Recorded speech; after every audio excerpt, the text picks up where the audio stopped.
नमस्कार दोस्तों, स्वागत है आपका मेरे चैनल में। मैं आशीष सिंह। आज मास्टरिंग गो लैंग्वेज के पार्ट 8 में हम लोग डिस्कस करेंगे गो पैकेजेस के बारे में, स्टैंडर्ड लाइब्रेरी के बारे में, और हम कैसे इस पैकेज के थ्रू गो के कोड को स्ट्रक्चर कर सकते हैं। तो ये सारी चीज़ें हम डिस्कस करेंगे। आप लोगों के लिए मैंने एक डॉक्यूमेंट बना रखा है हमेशा की तरह, तो मैं उसके थ्रू आपको एक्सप्लेन करता हूँ। पहली चीज़, व्हाट इज़ पैकेज। पैकेज होता क्या है?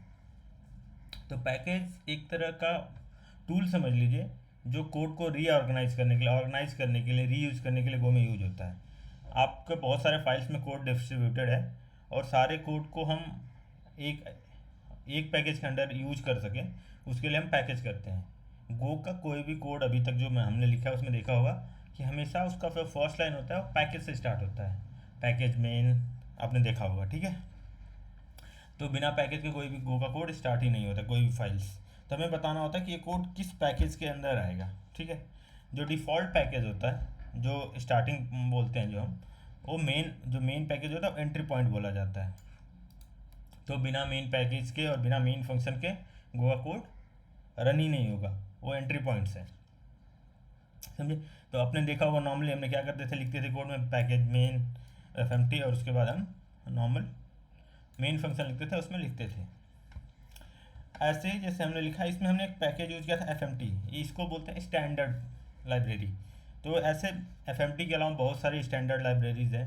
जैसे नॉर्मली मैंने कुछ का नाम यहाँ पे लिखा हुआ है। जैसे fmt क्या होता है, फॉर्मेटिंग इनपुट आउटपुट, उसके लिए यूज होता है। स्ट्रिंग मैनिपुलेशन के लिए, कॉन्कैटिनेशन, सेपरेट करना स्ट्रिंग को दो स्ट्रिंग के साथ कंपेयर करना, है सारी चीज़ें स्ट्रिंग्स के अंदर आती है। सॉर्ट क्या करता है कि स्लाइसेस के ऊपर सॉर्टिंग करना हो, सारी चीज़ें करना, वो यूज होते हैं बहुत सारी चीज़ें। टाइम, अगर टाइम के साथ आपको टाइम ऐड करना है, करेंट टाइम लेना है, डेट के साथ करना है, तो हम टाइम यूज करते हैं। IO आउट एल्स यूज होता है रीडिंग और राइटिंग फाइल्स के लिए। ऐसे बहुत सारे पैकेजेज होते हैं, स्टैंडर्ड पैकेजेज हैं जिसको हम यूज करते हैं अपने के यूज केस के लिए। जैसे यहाँ पे देखिए इन्होंने स्ट्रिंग्स पैकेज का यूज किया है टू अपर्स। अगर आप चाहें तो इस कोड को मैं एक काम करता हूँ, रन करते हैं, ठीक है। तो हम यहाँ पे आते हैं और यहाँ पे हम इसको टाइप करते हैं, ठीक है। एक सेकंड, हमने यहाँ पे पैकेज नहीं लिखा, तो हमें पैकेज देखिए बिना पैकेज के हो नहीं सकता। तो बाय डिफ़ॉल्ट पैकेज जो होता है एंट्री पैकेज, वो मेन होता है। अब इसको रन करते हैं, गो रन।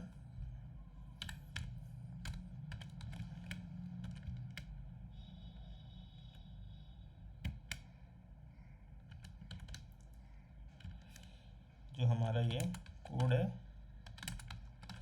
गो रन 08 EX, तो हमारा क्या गोलन स्मॉल में लिखा था, कैपिटल लेटर में हो गया।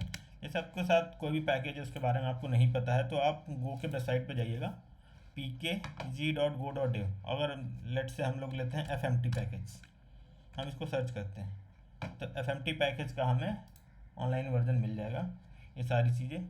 और हम फिर देख सकते हैं कि इसमें क्या क्या है। जैसे एक जनरल चीज़ें लिखी हुई हैं, बूलियंस के लिए टी होता है fmt पैकेज। अगर प्रिंट f डालते हैं तो हम उसके साथ जो स्पेसिफायर डालते हैं वो सारी चीज़ें, ये सारा यहाँ पे एक्सप्लेन्ड है। फिर नीचे आएंगे तो ये फ्लैग्स लिखे हुए हैं, आप इसके बारे में डिटेल में जाके पढ़ सकते हैं।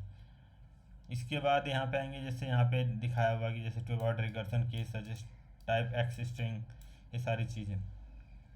मेन चीज़ क्या है, अगर हमें स्पेसिफिक फंक्शन पे जाना है किसी, लेट से हम प्रिंट एलन बहुत यूज करते हैं, तो हम लोग आते हैं प्रिंट एलन पे। अब प्रिंट एलन के बारे में देखना हो तो यहाँ पे देखिए प्रिंट एलन के बारे में पढ़ सकते हैं। ये क्या कर सकता है, ए इसके बाद ट्रिपल डॉट एनी, मतलब एक से ज़्यादा इनपुट ले सकता है। आउटपुट में क्या देता है, इंटीजर देता है और एरर देता है। इसका एग्जांपल देखना हो तो यहाँ पे देख सकते हैं, ओके। ये सारी चीज़ें, अगर आपको इसका अगर यूज इम्प्लीमेंटेशन देखना हो तो यहाँ पे क्लिक करेंगे तो बाय डिफ़ॉल्ट कहाँ चला गया ये, देखिए जहाँ पे पैकेज इंपोर्ट हुआ है हमारे गो के SRC के fmt में पोर्टल में, और यहाँ पे जाएंगे तो क्या कॉल हो रहा है, fprintf। अब इसके नीचे,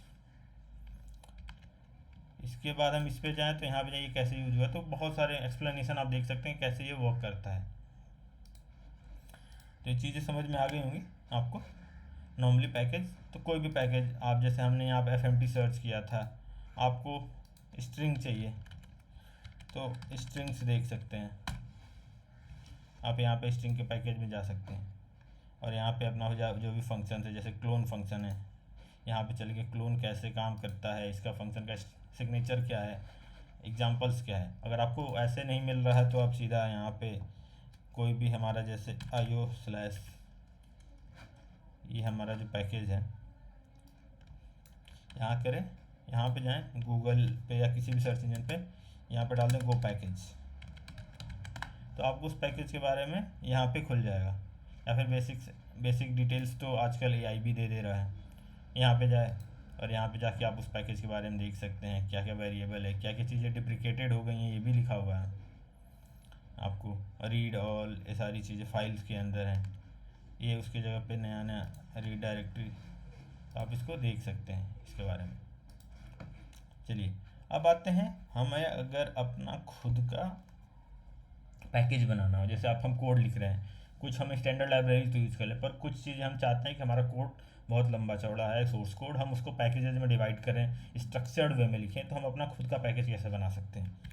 तो इसके लिए जैसे हमने एक कैलकुलेटर फोल्डर बना रखा है, अब हम इसमें क्या करते हैं, एक कैलकुलेटर का पैकेज बनाते हैं। तो कोई भी पहले पैकेज बनाने के लिए, पैकेज के थ्रू कोड लिखने के लिए हमें पहले मॉड्यूल डिफाइन करना पड़ता है। तो उसके लिए कमांड जो होता है गो मॉड इनिट, और उसके बाद हमें पैकेज का नाम देना होता है, हमें मॉड्यूल का नाम देना होता है। तो मॉड्यूल का नाम हम क्या देंगे, लेट से दे दिया हमने माई प्रोजेक्ट, ठीक है, हमने एंटर कर दिया। जब भी हम एंटर करेंगे, अगर आप यहाँ पे देखें तो एक go.mod की फाइल बनती है। इसके बाद अगर हमें क्रिएट करना है, पैकेज क्रिएट करना है, इसके अंदर तो हम मेन फंक्शन लिखेंगे। तो हम अगर चाहें तो यहाँ पे टच main.go कर सकते हैं।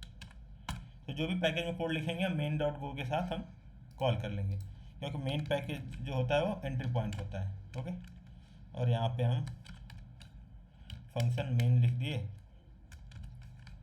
हो गया। अब हम काम करते हैं कि हमें चाहिए क्या, हमें एक पैकेज बनाना है, तो एक फ़ोल्डर बनाते हैं। यूजुअली जो फोल्डर का नाम होता है वही पैकेज का नाम रखते हैं फॉर कन्वीनियंट, ये कॉमन प्रैक्टिस है, पर आप पैकेज का नाम फोल्डर के नाम से अलग भी रख सकते हैं। तो हम काम करते हैं, एक फ़ोल्डर बनाते हैं कैल के नाम से, हमारा एक फ़ोल्डर बन गया, इसके अंदर एक फ़ाइल बना देते हैं, लेट से cal.go। अब नॉर्मली यूजुअली क्या होता है, हमारा जो उसका होता है वही हम रखते हैं, और इसमें हम करते क्या हैं, एक फंक्शन बना लेते हैं, लेट से फंक्शन ऐड कर दिया, बस ऐड ही रखते हैं अभी के लिए, ठीक है। अब इसको हमें अगर यहाँ से कॉल करना होगा तो क्या करना होगा, इंपोर्ट करना होगा। इंपोर्ट कैसे होगा, एक तो fmt कर लिया,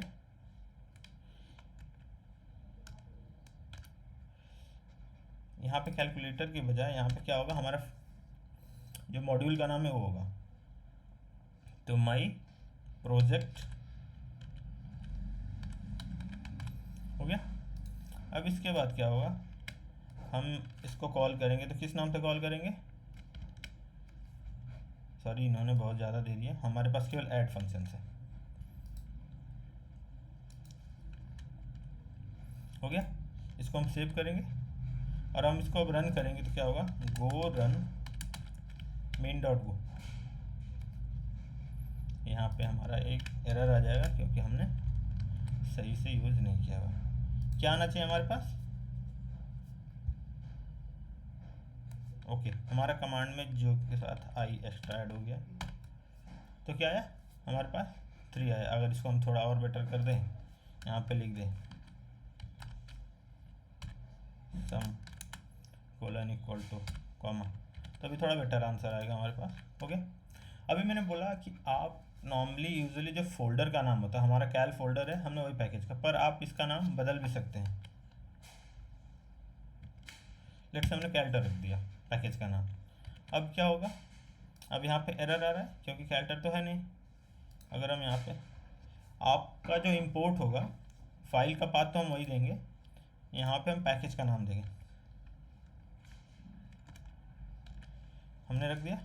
जैसे ही सेव करेंगे बाय डिफ़ॉल्ट ये कैल्टर पैकेज के नाम से उठा लिया, और अब हम इसको रन करेंगे तो हो गया। तो आपने देखा कि हमने फाइल के नाम से डिफरेंट भी रख दिया पैकेज का नाम तो भी हम एक्सेस कर पा रहे हैं, और सेम नाम रखे तो। पर यूजुअली क्या होता है, हम सेम नाम रखते हैं, तो हम जो कॉमन प्रैक्टिस है वही करते हैं, वो ज़्यादा बेटर है। इसको हम उड़ा देते हैं और इसमें भी हम कैल कर देते हैं। ओके, तो आपको पता चल गया कि हमें अपना खुद का पैकेज कैसे बना सकते हैं और कैसे हम उसको यूज कर सकते हैं। पैकेजेस के अंदर जो भी फंक्शन लिखा होता है, अगर वो कैपिटल लेटर से स्टार्ट होगा तो ही आप किसी और पैकेज में उसको इंपोर्ट कर सकते हैं। आपने जैसे देखा होगा fmt.println में p कैपिटल है, तो p अगर स्मॉल लेटर का फंक्शन होता तो वो केवल उस पैकेज के अंदर यूज हो सकता है। जैसे अगर आपको हेल्पर फंक्शन बनाते हैं स्मॉल उस पैकेज के अंदर, तो स्मॉल लेटर से स्टार्ट कर सकते हैं, वो एक्सपोर्ट नहीं हो सकता। अगर उससे आपको एक्सपोर्ट करना है तो वो हमेशा कैपिटल लेटर से स्टार्ट होना चाहिए। इसलिए हमारा ऐड का ए कैपिटल है, fmt में जो प्रिंटल है उसमें p कैपिटल है, सारी चीज़ें हैं। तो इस चीज़ का आपको ध्यान रखना होगा पैकेज के साथ। तो आज के लिए इतना ही। अगर आपको वीडियो अच्छा लगा तो लाइक शेयर सब्सक्राइब करिएगा और अपनी तरह से कुछ चीज़ें करके प्रैक्टिस करिएगा। Have a nice day, thank you.